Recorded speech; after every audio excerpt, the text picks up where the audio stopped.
Torah, passage Kafret, passage 28.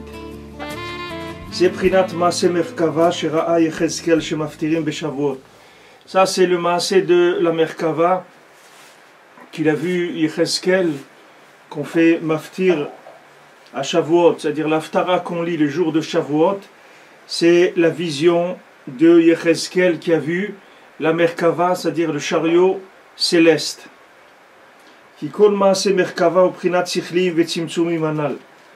Parce que tout le maasé de la Merkava, c'est-à-dire toute l'Aftara qui parle de la Merkava, du chariot céleste, Bémet, ça parle des Sichliyim et Tzimtzumim en question. C'est-à-dire ça parle tout de concept, comment arriver à faire résider Hachem. Parce que le principe du chariot, le principe de la Merkava, c'est le principe du Mishkan. C'est-à-dire c'est pour la Merkava, c'est comment donner à Hachem une place dans le Olam Hazé, c'est-à-dire comment construire le Mishkan. Maintenant, le Mishkan, ça a été un lieu de résidence qui est géographique, qui est physique, mais le Ikar du Mishkan, c'est de résider dans le cœur de chacun. C'est ça le but du Mishkan. Le but du Mishkan, c'est pas d'avoir une maison, c'est pas d'avoir la maison du bon Dieu, où on va là-bas une fois par semaine et le reste du temps, chacun il fait sa vie. Le tachlit du Mishkan, c'est qu'il aide chacun à avoir des sagot elokut, c'est-à-dire de pouvoir arriver à être Massid qui Hachem dans le monde. C'est ça le but du Mishkan. Alors le chariot, ce principe du chariot céleste, de la Merkava de Yechezkel, c'est des Sichliyim et des Tzimtzumim, c'est-à-dire c'est des concepts qui permettent de concevoir l'existence d'Hachem. Shaliadam Masigim et le Kuto Barach, que grâce à ces concepts, on arrive à comprendre qu'il y a Hachem dans le monde, à concevoir Hachem. Ve'akol bekoach hatzadikim amitiyim ve'anshehem. Et tout, c'est par la force des tzadikim véritables et leurs gens, c'est-à-dire les gens qui se sont rapprochés de ces tzadikim. Shemamshechim asagot elokut, que ces tzadikim, ils amènent dans le monde des asagot elokut, c'est-à-dire la conception d'Hachem. Umodeim elokuto ve'adnuto itbarach lakol ba'olam. Ils font savoir à tous les peuples, à toutes les nations, au Ham Israël, mais aussi à toutes les nations, que maintenant il y a un Dieu dans le monde et il y a un maître du monde. Que le monde, c'est pas quelque chose qui est abandonné. Le monde, c'est pas quelque chose qui a 200 000 ans ou 300 000 ans, ou comme des fois ils disent, on a découvert quelque chose qui a 2 millions d'années, ou ils peuvent raconter n'importe quoi parce qu'il y a personne qui sait rien. Alors, comme il n'y a personne qui sait rien, personne ne peut leur dire le contraire. Alors un il dit voilà, on a découvert un bateau qui a 3 millions d'années, un autre il a découvert un dinosaure, la trace d'un dinosaure qui a 100 millions d'années, et à qui le mieux, c'est-à-dire chacun il peut raconter ce qu'il veut, ils n'ont pas de base de données, alors il peut dire n'importe quoi. Mais nous, pour Hachem, nous on sait comment il marche le monde, on sait quand il a été créé le monde. Le monde il a été créé il y a 5772 ans exactement, à Rosh Hashanah. Et pas un jour de plus, et pas un jour de moins, et c'est tout, c'est pas compliqué. Alors maintenant, ces Sichliyim-là, ces concepts-là, ils sont là pour permettre aux gens de voir qu'il y a Hachem dans le monde, d'arriver à avoir un da'at d'Akadosh Baruch Hu, d'avoir conscience de l'existence d'Hachem. Et ça, on peut y arriver, et tout le monde peut y arriver. Le tzaddik à Emet, Rabbeinu, il a dit, il peut faire prendre conscience à quelqu'un, même à une pierre, il peut lui faire prendre conscience qu'il y a Dieu dans le monde. À Kolchken, à une plante et un animal, et à un être humain, qu'il soit juif ou qu'il soit goy. De tout, c'est que s'il veut bien chercher et chercher à voir qu'il y a Hachem dans l'Olam. Alors à ce moment-là, le tzaddik, il a tous les Sichliyim, il est arrivé à découvrir toutes les techniques qu'il y a de concepts pour permettre de transmettre à chacun la notion de l'existence d'Hachem, c'est-à-dire que quelqu'un prenne conscience de l'existence d'Hachem. Et après il arrive à un date, si quelqu'un arrive à un date, alors il est sauvé parce que in da'at kanita machasarta. Si quelqu'un il a du da'at, il lui manque rien du tout. Et si quelqu'un il n'a pas de da'at, alors il a rien. Im da'at chasarta makanita. Si quelqu'un il n'a pas de da'at, alors Béhémet il a rien du tout. Si quelqu'un il n'a pas conscience de l'existence d'Hachem, alors Béhémet c'est comme s'il avait rien. Mais tout ce qu'il a, c'est rien du tout. Si vous prenez quelqu'un, imaginez-vous quelqu'un qui travaille dans les diamants. Il travaille dans les diamants, il est coursier dans les diamants, il emmène les diamants ici, mais lui il croit que c'est des cailloux. Il ne sait pas que c'est des diamants. Lui il croit que c'est des cailloux.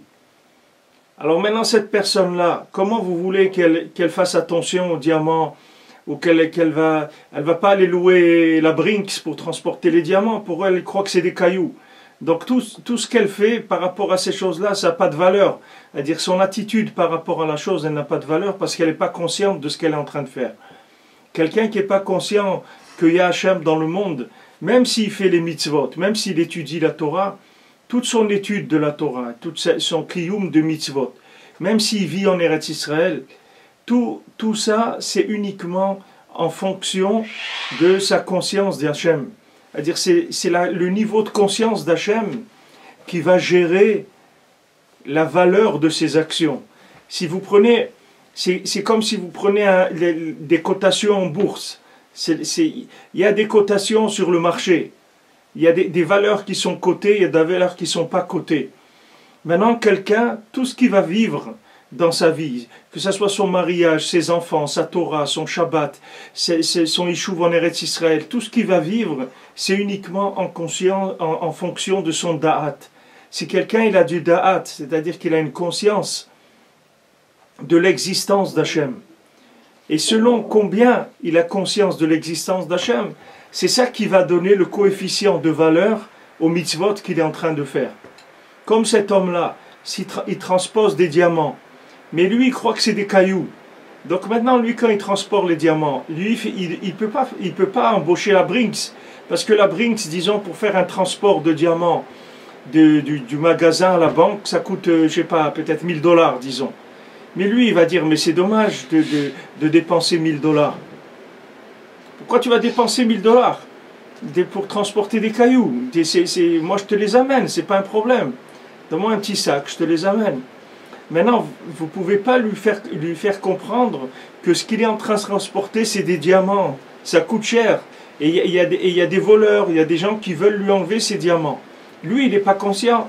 Et si quelqu'un il vient dans la rue, il lui montre un caillou bleu ou vert, et lui dit, tu ne veux pas me changer, je te donne un caillou bleu, tu ne veux pas me donner des cailloux là que tu as? Un des cailloux, il dit, ouais, si tu veux, c'est pas un problème.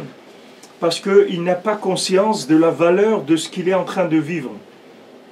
Si quelqu'un n'a pas valorisé sa neshama, il n'a pas valorisé, il n'a pas pris conscience de la valeur du monde, de la valeur du temps, de la valeur d'Eretz Israël, de la valeur de son corps, de son âme, de sa femme, de ses enfants, de sa maison, de sa prière, de tout. Si quelqu'un n'a pas valorisé ça, il n'a pas du da'at, alors les coefficients avec lesquels il travaille, ils sont très faibles.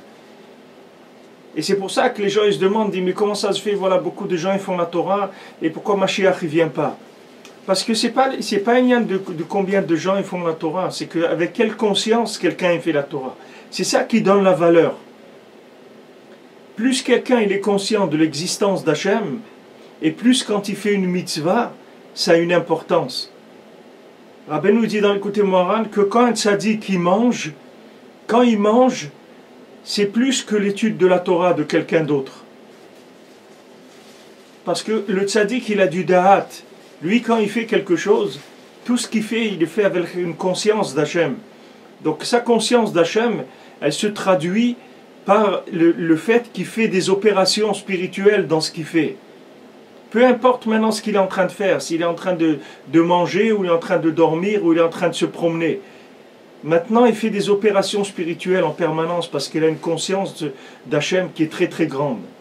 C'est pour ça que le but, c'est de trouver un Rav qui nous apprenne à avoir conscience d'Hachem, qui nous donne des concepts avec lesquels on va concevoir Hachem dans le monde.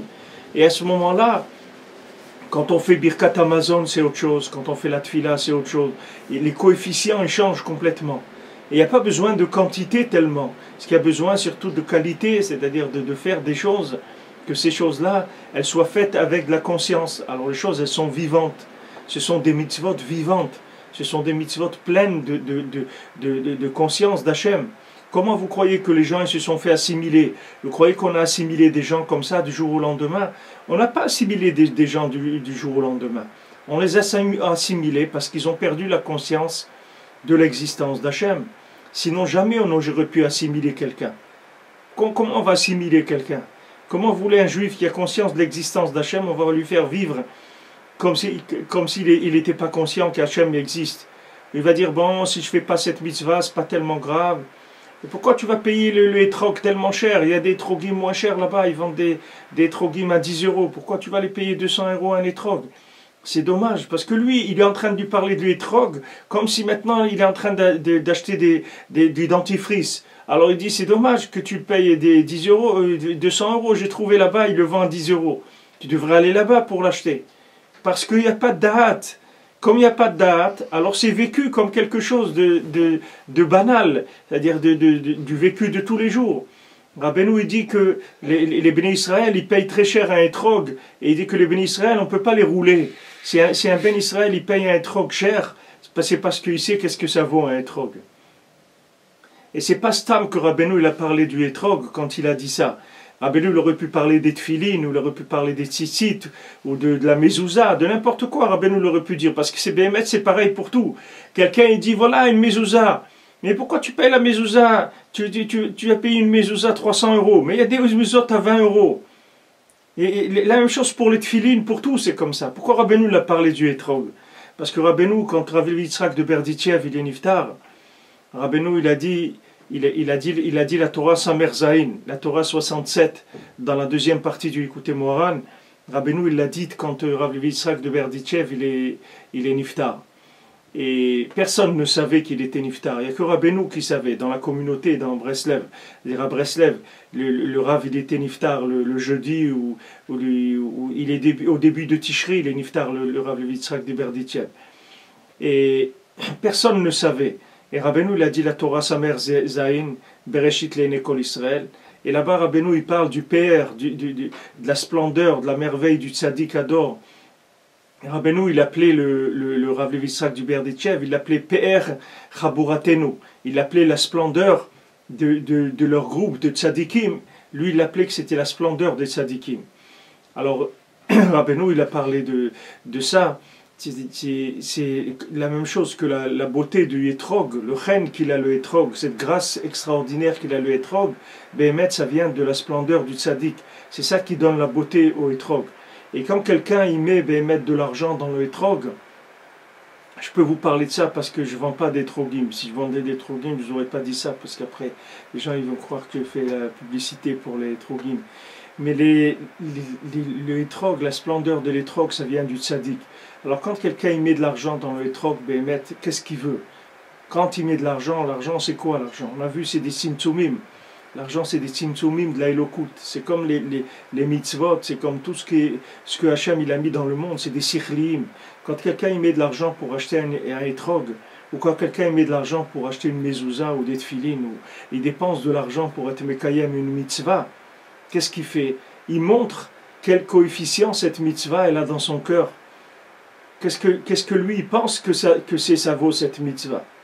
Mais si quelqu'un, maintenant, il essaye de s'acquitter d'une obligation. Imaginez-vous quelqu'un, il a reçu maintenant, il doit payer 3000 euros de taxes foncières. Il ne va pas appeler les impôts pour leur dire, écoutez, vous pensez 3000 euros, mais c'est pas assez, pourquoi vous ne prenez pas plus quand même? Vous dépensez beaucoup d'argent pour les camions poubelles, tout ça. Peut-être que si vous preniez 5 ou 6 000 euros, ça serait mieux, vous pourrez donner un meilleur service dans la ville et tout. Il n'y a personne qui fait ça. Au contraire, les gens ils essayent de trouver des façons de payer le moins possible. Pourquoi? Parce que c'est un impôt, c'est une obligation. Si quelqu'un il voit la mezouza comme une obligation, alors c'est normal qu'il a cherché la mezouza la moins chère qui existe. C'est tout à fait normal, il faut le comprendre. Ou qu'il va chercher les tfilines qui sont les moins chères possibles. C'est normal, puisque c'est une obligation. Si c'est une obligation, pourquoi je vais dépenser de l'argent? Je vais m'acquitter. On ne pourra pas me dire que je ne me suis pas acquitté. Voilà, j'ai acheté des tefilines ou j'ai acheté une mezouza. Mais si quelqu'un maintenant il a conscience d'Hachem, il va pas acheter de la même manière. Il ne va pas investir de la même manière. Parce qu'il sait maintenant que ce qu'il est en train de faire, ce sont des sikhliim, ce qu'il est en train d'acquérir. Ce sont des mesures, comme on a dit, on a parlé des mesures advon d'Oraïta, on a parlé des shiurim d'Oraïta, que toute la Torah c'est des mesures. Quand vous prenez les tefilines, alors il y a des mesures dans les tefilines, les bâtiments ils doivent être comme ça, et le roche en 4 parties, avec les parachiotes, elles doivent être placées comme ça, etc. Le yad, c'est des mesures. Ces mesures-là, ce sont des mesures de concepts divins. C'est pas stam des choses, c'est pas des obligations, c'est pas un impôt qu'Akadosh Baruch Hu il a mis dans le monde. Akadosh Baruch Hu il a donné ces tzimtzumim pour qu'on puisse se rapprocher de lui, parce que c'est des choses extraordinaires. Et maintenant vous verrez chacun, selon combien il va investir dans les mitzvot, il va mettre de l'argent, il va mettre du cœur, il va mettre de la kavana. C'est là où vous allez voir la valeur qu'il va porter à la mitzvah. Dans quel coefficient il se trouve dans la mitzvah. Il y a quelqu'un qui va mettre beaucoup d'argent dans une mitzvah. Parce que chez lui, il y a un da'at, c'est-à-dire qu'il a une conscience de la valeur de cette chose-là. Et il sait que c'est un moyen de pouvoir comprendre l'existence d'Hachem, de pouvoir concevoir l'infini dans le monde. Ce sont des concepts qui permettent de l'approche de l'infini. Alors c'est sûr que la personne elle va s'investir le mieux qu'elle peut, avec ses moyens financiers, si elle a des moyens, avec son cœur, avec son esprit, avec tout ce qu'elle peut, elle va être mechabed le plus qu'elle peut la mitzvah, parce qu'elle sait que c'est cette mitzvah-là, pour elle, ça va être un moyen de pouvoir découvrir Hachem un peu plus que ce qu'elle le connaît aujourd'hui. Donc c'est ça le coefficient, c'est ça le coefficient de divinité chez chacun. C'est ça qui s'appelle da'at. Et maintenant, quelqu'un, la valeur de sa mitzvah, elle est selon son da'at. Si maintenant quelqu'un il n'a pas de da'at, quand il fait une mitzvah, elle n'a pas beaucoup de valeur. Et si quelqu'un il n'a pas de da'at du tout, alors il n'est pas tour des mitzvot. Il n'a pas besoin de faire les mitzvot. Parce que c'est rien du tout quand il fait une mitzvah. Si vous prenez par exemple quelqu'un qui n'est pas bar da'at, vous prenez un cheresh shoté vekatan, vous prenez quelqu'un qui est sourd-muet, ou quelqu'un qui est fou, ou quelqu'un qui est un enfant, alors il n'est pas tour des mitzvot. Pourquoi il n'est pas tour des mitzvot?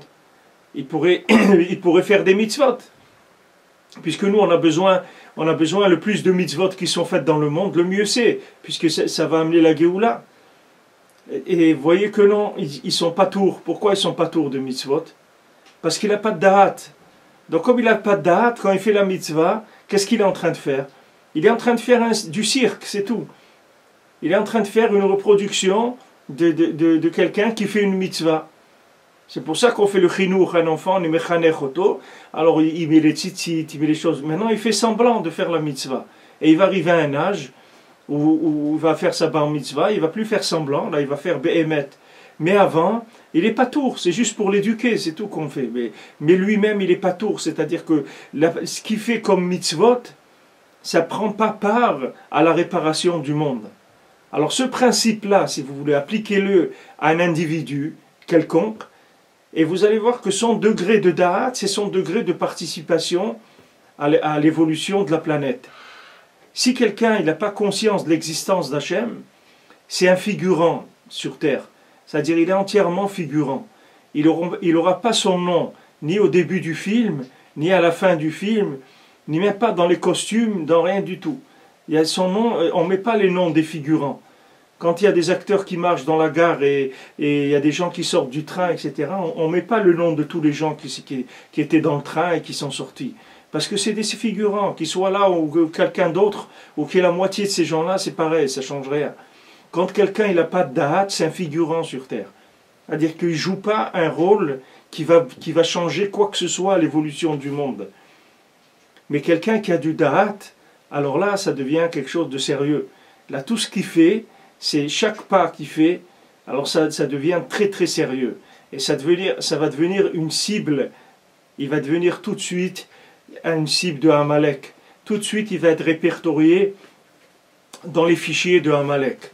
Dès que quelqu'un il a du Da'at, Amalek il le répertorie tout de suite. Pourquoi? Parce que ça devient un homme dangereux. Ça devient un homme dangereux pour Amalek parce que c'est quelqu'un qui est en train de faire progresser la prise de conscience de Dieu sur terre. Et c'est juste ça que Amalek ne veut pas. Donc maintenant, ce principe-là, il vient à l'origine de la création. Quand Kadosh Baruch Hu il a voulu créer le monde, il a voulu créer le monde avec la Midat Adin, avec la rigueur. Et Béhémet, c'est écrit dans les Sfarim que ça, c'est le Yetzer Hara d'Hachem. Si on peut parler comme ça, Kaviechol, mais c'est écrit dans les Sfarim que c'était le Yetzer Hara d'Hachem de créer le monde avec la rigueur. Pourquoi? Parce que la rigueur, ça permettait d'aller plus vite, c'est tout. La rigueur, ça permettait d'accélérer le processus de réparation. C'est-à-dire que plus il y aurait de rigueur, si le monde pouvait tenir, alors il y aurait eu une réparation immédiate de l'humanité. En quelques heures, le monde aurait pu être réparé avec beaucoup de rigueur. Mais Hachem, il a vu que le monde, il ne pouvait pas tenir, donc il a mis la miséricorde. Maintenant, nous, c'est pareil. Si vous prenez, par exemple, vous voulez cuire un morceau de viande, si vous mettez un feu qui est très très fort, imaginez-vous que vous mettez un feu de 1000 degrés pour cuire de la viande, elle ne va pas cuire la viande. Elle va brûler tout de suite. Elle va passer du niveau cru à brûler, mais elle ne va pas arriver à cuire. Parce que pour cuire, il faut aller doucement. On ne peut pas aller vite pour que ça cuise. Pour que ça cuise, il y a une évolution qui se fait. Maintenant, quand Kadosh Baruch Hu a créé le monde, il voulait tellement donner, il voulait tellement de bien pour ces créatures, qu'il a pensé à mettre une rigueur qui va leur permettre à tous de trouver leur chemin tout de suite et de s'engager et de profiter de cette merveille qu'Hachem il a fait dans ce monde, de mettre au service de chacun une possibilité d'avoir des concepts qui découvrent l'infini et qui vont lui permettre après dans l'Olam Haba de connaître Hachem, etc. beaucoup plus. Mais il a vu que le monde ne tenait pas. C'est-à-dire que l'homme, il n'arrivait pas à tenir avec la Midat Adin. Alors Akash Baruch Hu, il a mis les Rachamim. Akash Baruch Hu, il a mis la miséricorde. Et avec cette miséricorde-là, le monde il a commencé à tenir, le monde il a commencé à fleurir, les choses elles ont commencé à aller doucement, et voilà, ça s'est fait avec une harmonie. Donc c'est à l'origine, si vous voulez, le principe des Tzimtzumim, c'est-à-dire des concepts, c'était la rigueur. Cette rigueur-là, elle a donné aussi que les anges, ils ont accusé, ils disaient on ne veut pas que l'homme existe, etc. Et de là, il prend sa force à Amalek. Amalek, il s'alimente de cette Midat Adin. Maintenant, il faut savoir que cette Midat Adin, ce n'est pas une seule fois dans la vie, dans l'histoire du monde qu'elle a existé. Rabbeinu dit que tous les jours, tous les matins, ça revient dans le monde. Puisque le monde, il est recréé chaque jour. Donc chaque jour, cette Midat Adin, cette rigueur, elle revient. Et chaque jour, il faut adoucir cette rigueur. Chaque jour, il faut amener des rachamim. Chaque jour, il faut prendre conscience que maintenant, Hachem, il a créé le monde par chesed. Et prendre conscience des chassadim d'Hachem. Parce que si quelqu'un il a conscience d'Hachem que par la rigueur, alors il faut qu'il sache qu'il ne connaît pas du tout Hachem. Il n'a pas de da'at. Rabbeinu dit que le da'at, ça donne des rachamim. C'est le contraire du ka'as, des nerfs. Les gens qui ont des nerfs, ça veut dire qu'ils ne connaissent pas Hachem. Les gens qui s'énervent tout le temps, ça veut dire qu'ils n'ont pas conscience de l'existence d'Hachem. S'ils avaient conscience de l'existence d'Hachem, ils ne s'énerveraient pas. Parce qu'ils n'auraient que de la miséricorde par rapport au monde qui les entoure, et ils ne s'énerveraient jamais. Ils n'auraient pas de raison de s'énerver, parce que le monde, il est extraordinaire. Le monde, il est nifla. Comme il est nifla, méod. Et il n'y a que des choses merveilleuses dans le monde. Mais pour voir le monde comme étant un monde merveilleux, il faut prendre conscience de la miséricorde d'Hachem, de ses chassadim. Maintenant, quand il y a quelqu'un qui a un peu de da'at, plus quelqu'un il a du da'at, et plus il va inclure d'éléments, plus il va inclure des contradictions. Parce que cet homme-là, il se rapproche d'une conscience de la divinité. Et être conscient de la divinité, ça veut dire élargir ses capacités d'inclusion. Plus quelqu'un il a de da'at, plus il va inclure des différences, plus il va accepter la différence, plus il va être tolérant. Il va accepter que quelqu'un pense autre chose que lui. Et non seulement il va accepter, mais il peut aimer quelqu'un qui pense autrement. Ça ne le dérange pas, parce que son esprit s'élargit. Il s'élargit, pourquoi? Parce qu'il a connu un peu Hachem. Et s'il connaît encore un peu plus Hachem, et encore un peu plus Hachem, alors il va arriver à inclure de plus en plus de gens dans son esprit, c'est-à-dire arriver à accepter la différence et à aimer les choses qui sont différentes. Il ne va pas aimer qu'un seul type de gens, comme quelqu'un qui va aimer un seul type de manger, ou un seul type de boisson, ou un seul type d'endroit où habiter, etc. Son esprit est large, c'est-à-dire il peut accepter des nuances, beaucoup de nuances. Plus on a conscience de l'infini, plus on va accepter des nuances. Et là, la vie, elle commence à devenir intéressante. Là, ça devient intéressant, c'est-à-dire que la personne, elle commence à faire des choses extraordinaires. Et là la guerre commence. C'est là où Amalek va commencer à s'occuper de lui. Donc si quelqu'un il voit qu'il est attaqué par le Yetzer Hara, que le Yetzer Hara il ne le laisse pas se marier, que le Yetzer Hara il ne le laisse pas être joyeux, que le Yetzer Hara il ne le laisse pas faire sa prière, alors il doit être très très content de ça. Parce que Amalek il ne se dérange pas pour des tocards. Les tocards ils ne s'en occupent pas, Amalek. Quand Amalek il empêche des gens de faire des choses qui sont des choses fondamentales pour leur judaïsme, il faut savoir que c'est des gens importants, que c'est des gens qui ont déjà du da'at, c'est-à-dire ce qu'ils font, ça a une valeur. Parce qu'ils n'avaient pas de valeur, ils n'auraient pas été attaqués comme ça. Alors il faut tirer beaucoup de chizouk, de voir que quand on se voit répertorié chez Amalek, bien sûr on aurait aimé mieux passer incognito, mais maintenant que c'est fait déjà, que Amalek il nous connaît, alors il faut savoir que du moment où on est attaqué, on a une valeur. Vous voyez Rabbi Nathan, comment il a été attaqué dans sa vie, mais jamais il a flanché. Parce que toujours, quand on l'attaquait, ça lui donnait conscience de sa valeur. Il savait que ce qu'il était en train de faire, c'était très très grand. Et comme Rabbeinu lui a dit, Kim'at, Rabbeinu lui a dit, presque, tu vas presque tomber. Presque tomber. On va tellement t'attaquer que presque tu vas lâcher. Mais tu t'en sortiras quand même. Alors Rabbi Nathan, il avait confiance dans ça toute sa vie. Comme on a vu avant, il nous a dit Rabbi Nathan dans Shir HaShirim, Kim'at she'avarti. Je suis presque passé à côté. Et Bor Hashem, j'ai été sauvé. Je suis presque passé à côté parce que j'ai reçu tellement d'attaques de tous les côtés que je suis presque passé à côté de ma vie. Et Bor Hashem, j'ai été sauvé. Alors les tzadikim amitim, ils font savoir par leurs enseignements, par les élèves qu'ils ont laissés dans le monde. Ils ont laissé dans le monde des sikhlim, des concepts extraordinaires qui permettent de concevoir l'existence d'Hachem. Ce sont des concepts spirituels. C'est pas compliqué, c'est des concepts spirituels. C'est comme si vous avez une paire de jumelles, ça vous permet de voir quelque chose qui se trouve à 300 mètres, vous le voyez net, clair, alors que quelqu'un qui n'a pas de jumelles, il ne peut pas le voir.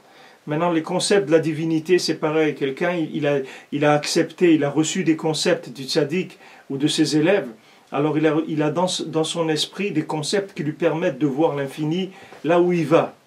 Et à ce moment-là, cet individu, là où il va, il est bien. Il n'a plus de problème avec les gens, ni avec les endroits, ni avec les goûts, ni avec les couleurs, ni avec les odeurs, ni avec rien du tout. Parce que là où il va, il est bien. Parce que lui, là où il va, il conçoit Hachem. C'est la seule chose qu'il voit. Là où il va, il a dans son esprit la conception d'Hachem. Alors là, sa vie, elle est intéressante. Parce que tout ce qu'il fait, ça fait que faire progresser le monde. Parce que maintenant les tzadikim ils s'appellent le chariot d'Hachem. Les tzadikim c'est comme s'ils avaient fait une calèche, un chariot, une calèche pour Hachem. Les tzadikim ils transportent Hachem. C'est-à-dire les tzadikim ils mettent l'assise d'Hachem dans le monde. Comme Shamru Rabtenuzal, les Euprinat vairee v'ine ruach se'ara ba'a minat tzafon. Anan gadol ve'esh mitlakachat ve'nogalo. Et c'est ça qui est écrit là-bas dans Vair'e ve'ine ruach se'ara. J'ai vu, il y avait une tempête là-bas qui vient du nord, un grand nuage et un grand feu qui éclaire autour. Ou mitocha ke'en hachashmal. Et dedans, il y avait ke'en hachashmal, c'est-à-dire comme le chashmal. Le chashmal, c'est un shem. Veita sheze prinat haklipot hamesavevim et hakdusha. Et c'est écrit qu'il y a des klipotes, comme on a parlé de Amalek, il y a des klipotes qui entourent la kdusha. Shem shalosh klipot atmeot legamre. qui sont trois clipotes qui sont complètement tamées. C'est-à-dire ce sont des clipotes dans lesquelles il n'y a pas de tov. Elles sont faites que pour cacher la vérité, c'est tout. Alors elles s'appellent Ruach Se'ara, Anan Gadol Ve'esh Mitlakachat. Alors c'est un Ruach Se'ara, c'est une tempête et un grand nuage et un grand feu. Et la dernière, la quatrième, elle s'appelle Noga. Noga, ça veut dire de la lumière, mais Noga, ça veut dire que c'est Meorav Tov Vera, ça veut dire que c'est quelque chose qui est mélangé entre le bien et le mal. Il y a trois clipotes, Tmeot complètement, des trois clipotes qui sont de la Touma Gmura. Qu'est-ce que ça veut dire de la Touma Gmura? Ça veut dire que dans cette chose-là, il n'y a pas de concept qui permette de trouver l'infini dans cette chose-là. C'est ça ce que ça veut dire que c'est tamé, complètement. Comme vous dites, pourquoi c'est assourd de manger? Pourquoi par exemple le chazir c'est assourd de manger? Parce que le bien qu'il y a dans le chazir, il n'y a aucun concept dans le monde qui permet de le voir. Donc c'est quelque chose, on te dit c'est inutile d'aller chercher là-bas, tu ne vas pas trouver. Alors ces trois clipotes, ce sont des clipotes qui cachent la Gdusha. Maintenant la quatrième, elle est beaucoup plus fine parce qu'elle est mélangée de bien et de mal. C'est-à-dire qu'elle est intermédiaire comme le Targum. Elle est intermédiaire entre le Lashon HaKodesh et les autres langues, entre l'hébreu et les autres langues. Les familles Nichlelet Bigdusha, des fois la Klipat Noga, des fois elle rentre dans la Gdusha, ou les familles Batuma, et des fois elle est dans la Touma. Ou Misham Nefesh Abemiyut chez l'Israël. Maintenant, l'âme animale d'un juif, elle vient de cette Klipa de Noga. C'est-à-dire que tous, on a une âme animale. Cette âme animale, elle nous permet de fonctionner dans le monde, d'accord? C'est ce qui nous donne la vie animale, le côté animal. Ce qui nous donne envie de manger, pardon, l'existence, stam, la vie, stam. Cette vie-là, qui est le côté du nefesh, de l'âme animale, elle vient de cette klipat noga. Alors maintenant, ce côté animal, on peut l'inclure dans la Gdusha ou dans la Touma. Par exemple, quelqu'un quand il mange, il peut manger, s'il mange kasher et il fait ses brachot, etc., alors il va inclure sa nourriture dans la Gdusha. Et si quelqu'un ne mange pas kasher ou il ne fait pas les brachot, alors il va inclure la nourriture dans la Touma. C'est-à-dire que le Nefesh Behemi, il travaille avec des éléments qui sont Klipat Noga. Vesham et Ikar Anisayon. Et c'est là-bas où l'épreuve principale se trouve. Kihu Prinat Etzadat Tovara. Parce que dans la Klipat Noga, il se trouve l'arbre de la connaissance du bien et du mal. Avashalosh Klipotana Latmeot Legamre. Maintenant, les trois klipotes qui sont entièrement tamés, Misham Nefashot Ha'akum, Tiadoua Baktavim. Que de là-bas viennent les âmes des idolâtres. Les idolâtres, leur nefesh behemi, il vient de ces klipotes tmeot. Kayadoua Baktavim, Hainu ki Yecheskel Ra'aaz Maase Merkava. Qu'est-ce qu'il a vu Yecheskel à ce moment-là? Il a vu le maasé du chariot céleste. Il a vu tous les concepts, tous les concepts qui pouvaient descendre dans le monde, que les tzadikim lui préparent pour les amener à l'humanité. Que grâce à ces concepts, on arrive à concevoir l'infini dans le monde. Mais d'abord, on lui a montré les clipotes qui dévancent le fruit, comme la clipa, comme la clipa qu'il y a sur le fruit, la peau d'un fruit, c'est la peau qui pousse d'abord, et c'est la peau qu'on voit d'abord. Avant de pouvoir atteindre le fruit, on voit d'abord la peau. Chez Mprinat Arba Klipot Anal, chez Mprinat Amalek, chez Kalul Me Arba Al-Khuyot. Et maintenant, toutes ces clipotes-là, c'est les Arba Klipot dont on a parlé dans la Torah, c'est-à-dire les clipotes des Arba Malchuyot, des 4 galuyot du Ham Israël, et la clipa de Amalek qui inclut toutes ces clipotes-là. Sheu Karuch Tamid Achar Gdusha. Maintenant, Amalek, lui, il est toujours derrière la Gdusha. Verotzelinok Matzim Tsumim Vasichrim Hanal. Lui, Amalek, qu'est-ce qu'il veut? Lui, Amalek, il mange pas des épluchures ou des boîtes de conserve qui ont été utilisées. Lui, Amalek, il veut se nourrir Sikhlim, de Gdusha, c'est-à-dire il veut aller chercher là où les choses elles sont raffinées. Amalek, ce qui l'intéresse, c'est pas les ta'avot, les choses qui sont épaisses. C'est pas les grosses ta'avot qui intéressent Amalek. Amalek, il est intéressé par des choses qui sont plus raffinées. C'est-à-dire quand c'est klipat noga, quand c'est des choses qui peuvent être incluses aussi dans la Gdusha. Parce que Amalek, la Touma, ça l'intéresse pas tellement, parce que qu'est-ce qu'il va en faire? Si quelqu'un il a de la Touma à proposer à Amalek, Amalek il va pas lui acheter sa Touma, parce que Amalek lui-même c'est la Touma. Qu'est-ce qu'il a à faire avec la Touma? Lui il veut s'alimenter de quelque chose qui peut effectivement, ou plutôt éventuellement être inclus dans la Gdusha. Alors à ce moment-là, il est intéressé d'acheter ça. Parce que par exemple la nourriture de quelqu'un, Amalek ça l'intéresse, parce que cette nourriture, c'est un potentiel de révéler Hachem. Donc ce potentiel de révéler Hachem, ça intéresse Amalek. Donc Amalek, il va essayer de faire tomber quelqu'un qui ne mange pas kasher, ou qui ne fait pas attention à la kashrut, ou qui ne fait pas attention au brachot, ou qui mange n'importe comment, etc. Il va essayer de l'attaquer parce que la nourriture, c'est noga. C'est-à-dire ça peut être ou dans la Gdusha ou pas. Alors lui, il est très friand de ça, puisque lui, ça va lui apporter de l'énergie s'il prend ça. Alors lui, qu'est-ce qu'il veut?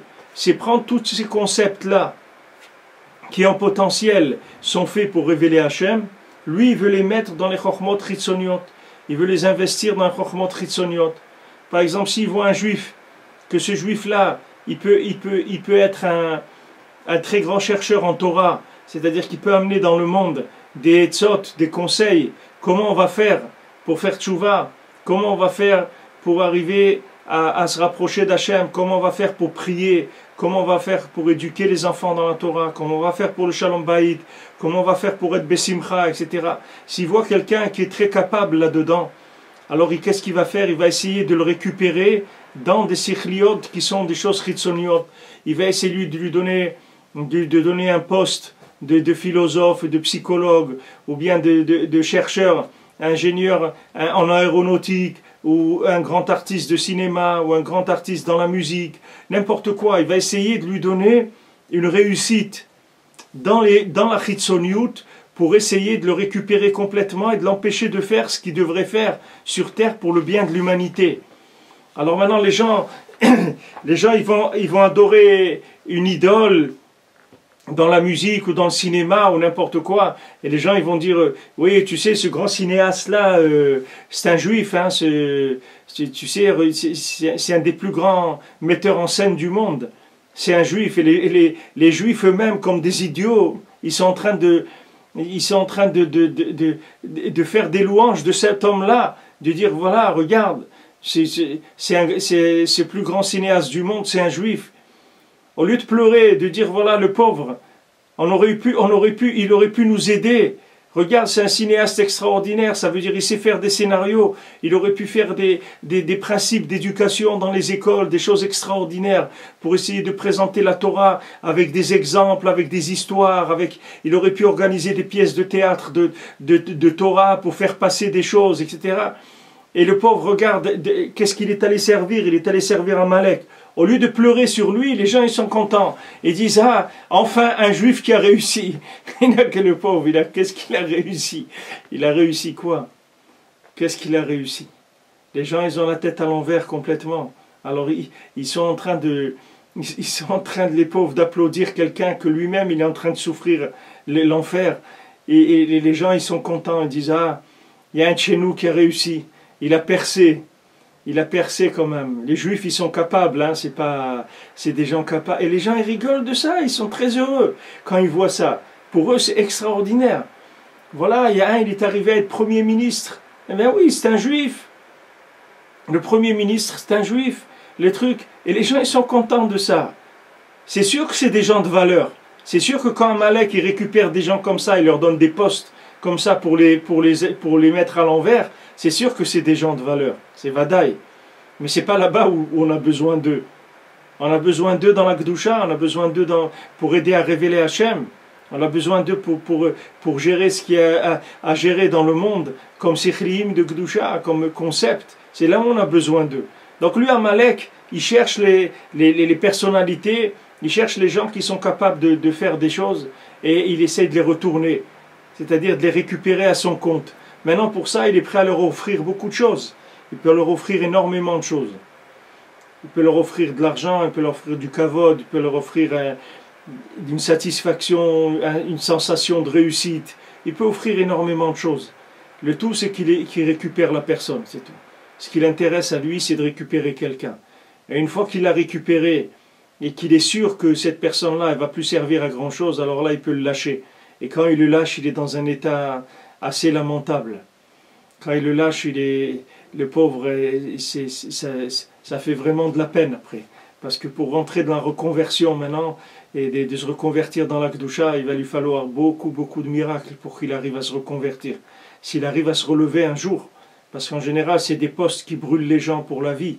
Quand quelqu'un il a connu des postes de grande valeur, de grande notoriété, de tomber après d'aller à la synagogue Shabbat et de faire Souda Shlichit avec des cacahuètes et des restes de Dafina, je veux dire, c'est pas facile. C'est vraiment pas facile de faire de la reconversion comme ça. Hashem Yazor, Bémet, comment il faut être saméach, que chacun bechelko de ce qu'il a, que Baruch Hashem, que Amalek, s'il nous a mis des coups, mais il ne nous a pas récupéré entièrement en tout cas. On n'est pas à son compte, on n'a pas une carte de visite de chez lui en tout cas.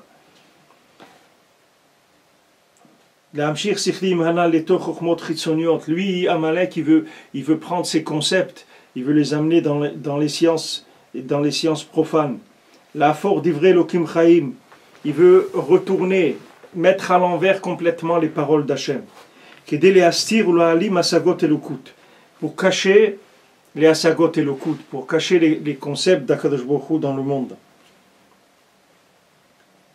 Pour emmener de la kfira et de la pikorsut. Ce principe-là, c'est-à-dire de cette Torah, on a répété beaucoup de fois, et c'est quelque chose de simple et d'extraordinaire. Une fois qu'on a compris comment ça marche, c'est extraordinaire. Si vous voulez, chaque élément sur terre, il est là pour permettre de révéler Hachem. Maintenant, pour révéler Hachem, ou pour révéler quoi que ce soit, il faut un concept. Ce concept-là, il va permettre de faire de cette chose-là ce qu'on veut, à quoi on veut arriver. Par exemple, si vous prenez une matière première, quelle qu'elle soit, vous prenez le bois par exemple. Maintenant, le bois, pour faire du bois, une table, une chaise, il faut des concepts. Maintenant, pour arriver à trouver Hachem dans le bois, il faut un concept aussi. Alors maintenant, lui, Amalek, qu'est-ce qu'il essaye? Il essaye de donner des concepts de mensonges tellement évidents, tellement qui collent à la chose, qu'il arrive à détourner complètement la personne, qu'elle n'arrive même pas à imaginer qu'il peut avoir Akadosh Baruch Hu dans cette chose-là. Comme il a dit Yaakov Avinu, il y avait Hachem dans cet endroit-là et moi je ne savais pas. Il est arrivé à ce que Amalek qui lui cache l'existence d'Hachem dans l'endroit où il était sur l'endroit du Beth Amikdash, il ne s'en est pas rendu compte. Et David Amelech, il a dit à Kadosh Baruch Hu, moi je ne donnerai pas de sommeil à mes yeux tant que je n'aurai pas trouvé l'endroit du Beth Amikdash. Il cherchait parce qu'il savait qu'il y avait cet endroit jusqu'à qu'il l'a trouvé. Il cherchait, David Amelech, cet endroit-là.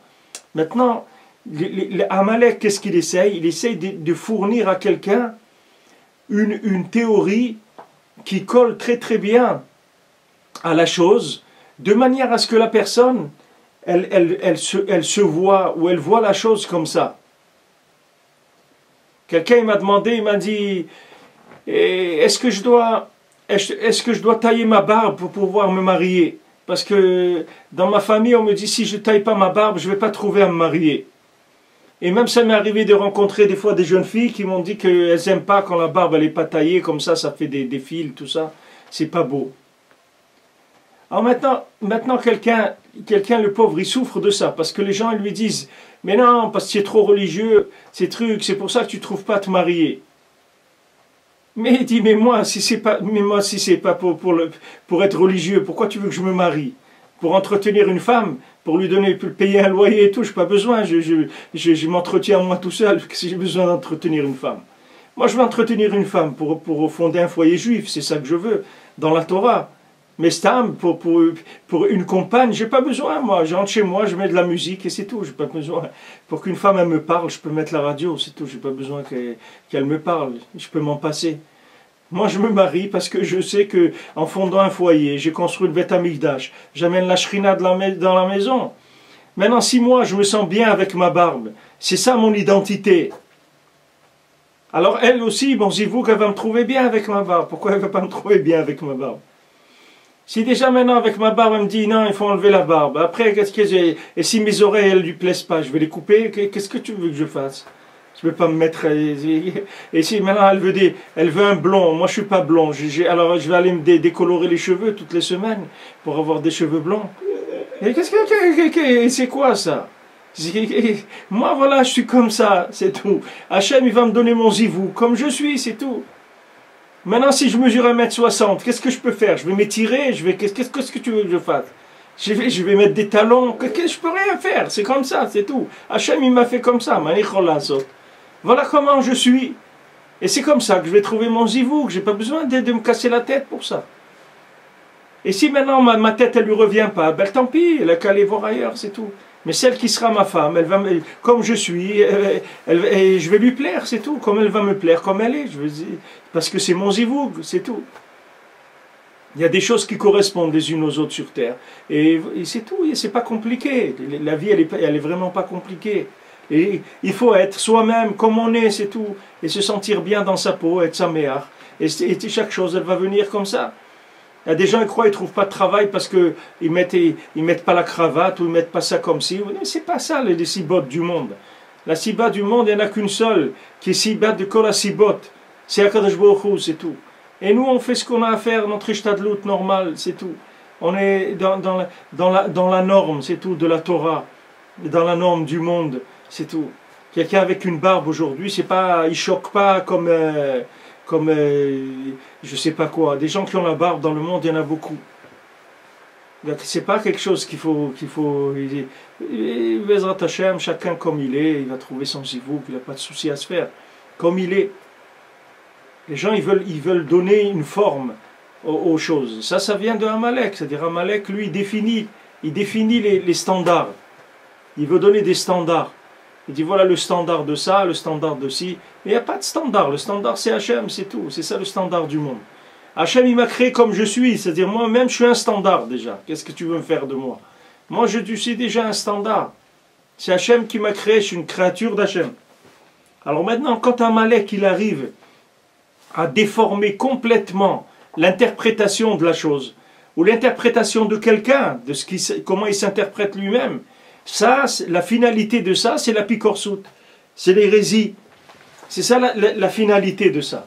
Parce qu'une fois que quelqu'un, il est arrivé à détourner complètement, à mettre complètement à l'envers l'interprétation de la vie, l'interprétation du monde, l'interprétation de lui-même, alors il devient un apikoros, c'est-à-dire quelqu'un qui ne croit pas en Dieu.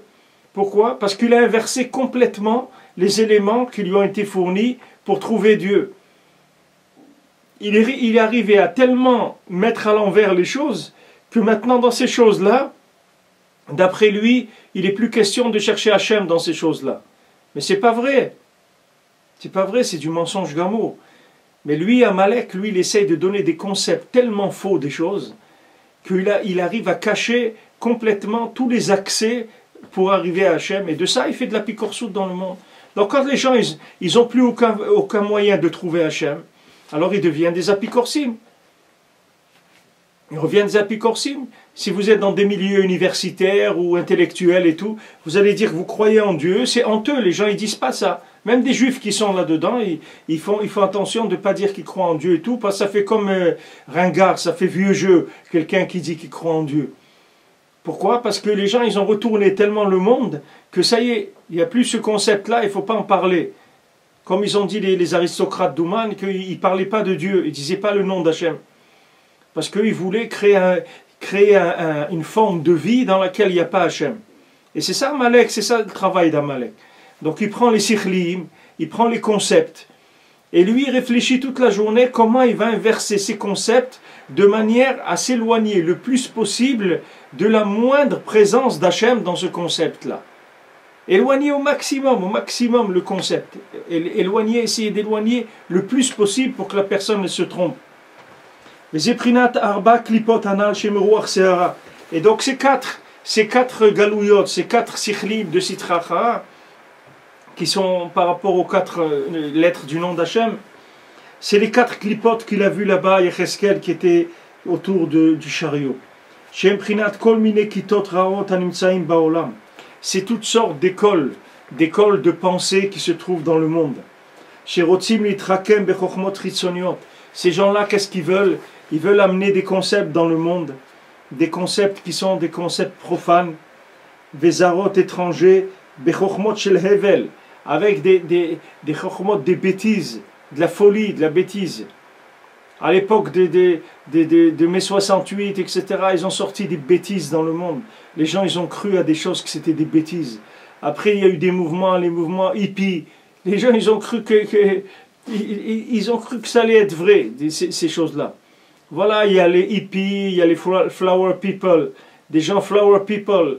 Ils ont dit qui sont maintenant des gens des fleurs avec des choses, la paix dans le monde, l'amour, etc. Toutes ces choses-là. C'est des choses, c'est uniquement pour exploiter des sentiments chez les gens et pour les détourner de la présence d'Hachem. Ils ont cherché à faire récupérer des moments de recherche importants qu'il y avait dans l'âme Israël. Comme je vous l'ai dit, ces années-là, elles étaient des années propices, puisque c'était quand il y a eu la guerre des 6 jours, et après il y a eu mai 68, et il y a eu tous ces mouvements hippies et tout. C'était des moments qui étaient très propices pour la Géoula. Et on n'a pas été zoché parce qu'ils ont récupéré, ils sont arrivés à retourner les gens complètement dans des bêtises. Alors, au lieu que maintenant on utilisait ces révélations qu'il y avait à ce moment-là pour trouver Hachem, ça a été utilisé pour vivre une sorte de bohème comme ça, de poésie bidon, des trucs complètement nuls, qui se sont éteints comme ils sont venus, ils sont partis. Bichlal, il n'est rien resté d'eux. Toutes ces choses-là, elles ont disparu déjà du monde. En 30-40 ans, ça a complètement disparu. Et c'était juste sur le moment. Et ces modes-là, ces modes d'école de pensée, comme il dit ici que c'est des kitotes, des écoles de pensée, elles sont faites que pour cacher l'appel d'Hachem qu'il va y avoir dans ce moment-là. Ce moment-là, il y a un appel d'Hachem. Cet appel d'Hachem, si quelqu'un il cherche Hachem, il va le trouver. Mais si quelqu'un, maintenant, il se laisse attraper par l'interprétation d'Amalek, alors Amalek il va l'embarquer dans une aventure complètement opposée à ce que Hachem il voulait lui dire. Hachem il voulait amener la Géoula. En 67, ça devait être la Géoula. Hachem il devait amener la Géoula dans le monde. Ça y est, il y avait la guerre des 6 jours. Et que maintenant, il y avait le Kotel, Yerushalayim, Mirakodesh et tout, ça y est, on devait être libéré des clipotes. Mais comme on n'a pas eu le srout d'utiliser Eretz Israël comme il fallait, alors aussi dans le monde, tous ces sikhlim de Gdusha, ils ont été retournés. Les gens, ils utilisaient ça pour des bêtises. Ils en ont fait des chokhmot, comme il dit ici, de Hevel, de folie. Verotim la sotir et le couteau idbar. Qu'est-ce qu'ils veulent? Cacher Hachem. Ils veulent ne pas laisser les gens trouver qu'il y a Hachem dans le monde. Vashalosh klipot atmeot legamre, em akum apikorsim, shem tmeim legamre. Maintenant, les 3 clipotes qui sont complètement tamés, c'est-à-dire qui sont de la Touma Gmoura, de la Vodazara, de l'idolâtrie. Alken hem shalosh klipot ki yesh bahem shalosh prinot. Pourquoi il y a 3 clipotes? Pourquoi dans la Touma il y a 3 clipotes? Pourquoi il y a 3 sortes de Avodazara? Pourquoi une seule ça suffirait pas? Pourquoi il y a 3 aspects? Parce que dans ceux qui font Avodazara eux-mêmes, il y a 2 sortes. Parce qu'il y a des idolâtres qui sont des gens qui sont des grands hérétiques. Et il y en a d'autres qui ont de la émouna. Mais ils ont de la émouna dans des mensonges, dans des bêtises. Ils croient, mais ils croient dans du mensonge. Maintenant, ces 2 clipotes-là, c'est du ra gamour, c'est du mal complètement. Maintenant, la 3e clipa, c'est les apicorsim du Ham Israël, c'est-à-dire c'est les hérétiques juifs. Chez Afal Pichem Isera Israël, bien que ce soit des juifs, Afal Piken Hem Tmeim Legamre, ils sont des gens complètement tamés, complètement impurs. Mais Achar chez Akrou Atzmam Yashem Idbarach ou Me Israël, à l'aider Deotem Araot, puisque se sont arrachés complètement à Hachem et au Ham Israël par leurs concepts qui sont complètement faux. Ils se sont laissés avoir par l'hérésie qui vient de l'interprétation fausse de la vie. Jusqu'à qu'ils ont complètement enlevé tout le joug de la Torah. Et ils transgressent le Shabbat en public. Au Betsina, et en public, et aussi chez eux aussi, ils transgressent Shabbat. Comme on trouve aujourd'hui à cause de nos fautes nombreuses. Maintenant, la quatrième klipa, qui est la klipa de Noga, cette klipa de Noga, ça s'appelle toutes les chokhmot raot, c'est-à-dire toute la science mauvaise qu'il y a dans le monde. Il y